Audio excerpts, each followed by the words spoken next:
committing to play football for the Arkansas Razorbacks. JT Towers' lifelong goal has come to fruition. Grow up in Arkansas, you're just a Razorback fan by default, honestly. So I've been repping the Razorbacks since I was young, since I was, just a little kid. Making that dream come true, it's been pretty special. But his time, in and outside of these lines, was never sunshine and rainbows. With controversy and injury muddying his path, JT's entire future seemed clouded. But thanks to his love for the game and for his late brother, light cracked through and allowed JT to shine en route to making a dream reality.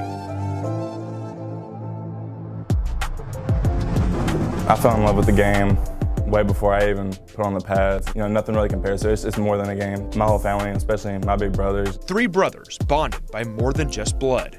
It's a football family through and through. By JT's side growing up was Zach, a role model, a playmate, and even a fan. He was always really supportive, even whenever I was coming up through like Pee Wee football and stuff like that. He was always supportive, would always come to my games and, would always bring his friends and stuff, be bragging about me.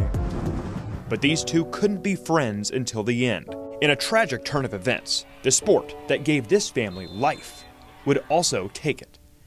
It's no easy subject. Yeah, I don't know, I guess. In his senior season at Star City High School, Zach collapsed to the turf during a game. He would undergo brain surgery and spend 14 months battling setbacks. On February 19, 2014, Zach passed away due to brain trauma. He was 19. Whenever you see someone every day, someone that you're close to, or especially, someone, your brother, your sister, your mom, it's tough just to, go from somebody who has that big of a role in your life and that big of a part in your life, and then, they're just not there anymore. It just makes you realize that, you have to treasure the time you have with the people that you care about. Days are numbered. A loved one lost to the game he loves. A blow to the head, leading to a blow to the family. Some would think JT hangs up the cleats for good. Instead, he uses devastation for dedication. My whole family loves the game, and I feel like he would want me to keep playing. So that's just kind of my motivation, just to let his dreams live on through me. Zach isn't with us anymore, but inside, he's still with his little bro. Every day, everywhere, and every way. I just like to think that everything I do for him, I want to do it positively and do it in the right way. Make it feel like I'm doing him justice, for everything that, he did for me. JT quickly became recognized as a gifted freshman, starting on varsity for playoffs at Glen Rose High. But a high-speed accident pumped the brakes on a promising future and nearly brought life as JT knew it to a screeching halt. My mom had picked me up and I was coming home from baseball practice, and there was a big truck parked on the side of the road on Interstate 30, and it was rolling backwards across both lanes and actually like T-boned us. We were going like 75 on the interstate.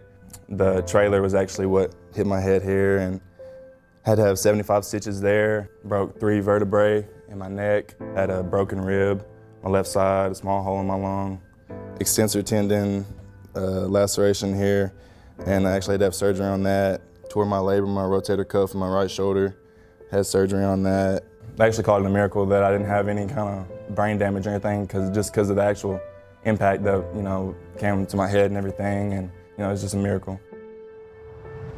Injuries from the wreck kept JT off the field his sophomore year.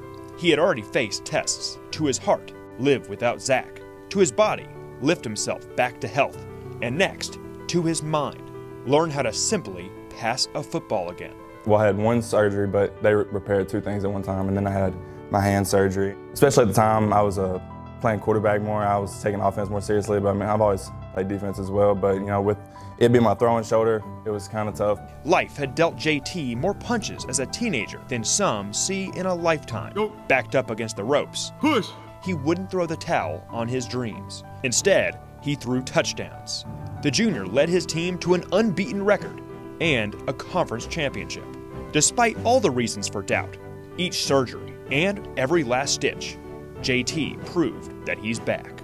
It's always been my dream to play football at the highest level that I possibly can, whatever that may be. And, God has blessed me with a high ceiling. I don't want anything that, any gifts that I've been given to go without being used, and I want to, use that to the best of my ability. And obviously, this was after my brother had passed, and that, constantly just being in my mind to be my best for him and let his spirit resonate through me. JT's senior year saw a new setting. He transferred to Teague Robinson High School, moving in with his mom in Little Rock. Playing in a higher class than his last school, the team had finished as state runner-ups the prior year. JT entered his new field house with intention and took no time to make an impression. A man of character, hard work, great work ethic. He wanted to be a great football player. He wanted to be a great leader. And he makes the room better by being in it, makes your team better by being on it. A change in uniform came with a change in focus. Once set on being a quarterback, JT shifted his attention to his best fit on the college level. Linebacker. I've always been, I guess, an aggressive player and played with a lot of physicality and passion, and so, I just kind of feel like that it's always been my natural position. JT arrived at Teague Robinson with hopes high on what he'd leave with: a state championship ring and a signed letter of intent. But, like not much has for JT, it wouldn't come easy. The first game of the year, he faced adversity again. Somebody came through on block, and so I scrambled and got outside and dove for the pylon. And whenever I dove and scored, my toe hyperextended and popped. I knew something wasn't right just from that pop. He broke his foot, tore ligaments. It was too much, and it felt like a hot knife stuck down into my toe, and it was pretty painful. But we're just gonna put it in God's hands, and he came through. Missed a couple of games, came back. The young man played hurt all year long, and for him to do what he did injured was just phenomenal. And then just come back, be able to play and finish that season out strong, and then all the way through the postseason, and it's been a blessing. More important to his team than any of JT's stats is his sacrifice, a contagious competitiveness, combating pain with push. Anytime you've got a kid that everybody knows in the room is hurting, and they can see it visibly that he's in pain, and he continues to push, and he continues to run the gassers or to finish the drill, to see somebody that's going through adversity, and you got to quit feeling sorry for yourself. And I think that's a positive in any team.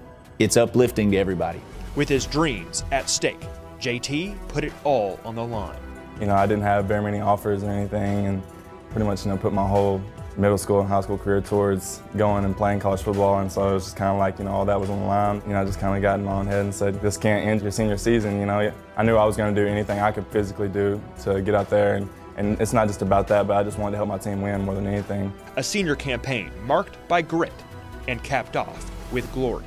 Teague Robinson defeats Shiloh Christian to win its first state title in nearly 4 decades. In only 11 games on the year, JT totaled a whopping 171 tackles, 47 for a loss, 11 sacks, and ultimately 1 ring. And you'll have that jewelry on your finger. Enjoying that time with, my friends and really my brothers now, I developed that bond with, and it was really special for all of us because that's all we talked about, that we're getting ready for a 15-week season. We prepared that way and we made it happen, and so, whenever something's in the works for that long and you can actually make it happen, it's just that much sweeter.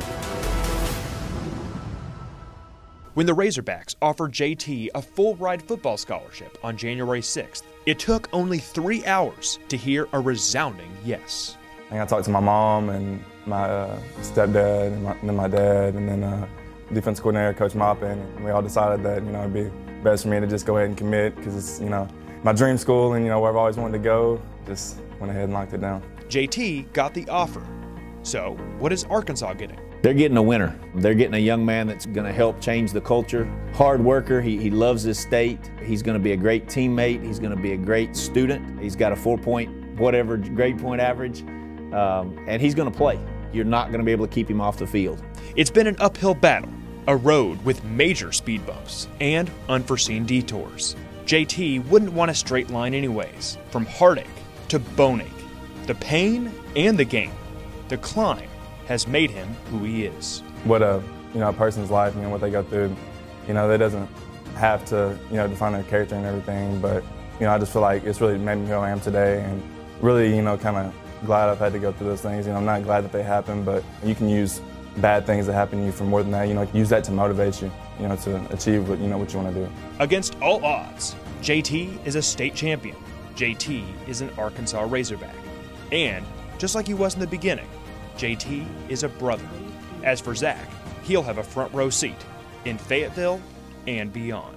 I know it's made me a stronger person, and that, You know, anything that's thrown at me, I can handle. I like to think I'm making him proud. Obviously, I'm, you know, still not satisfied yet. You know, I feel like I still have a long way to go. I always knew he was proud of me, and, you know, I like to think that I'm still making him proud.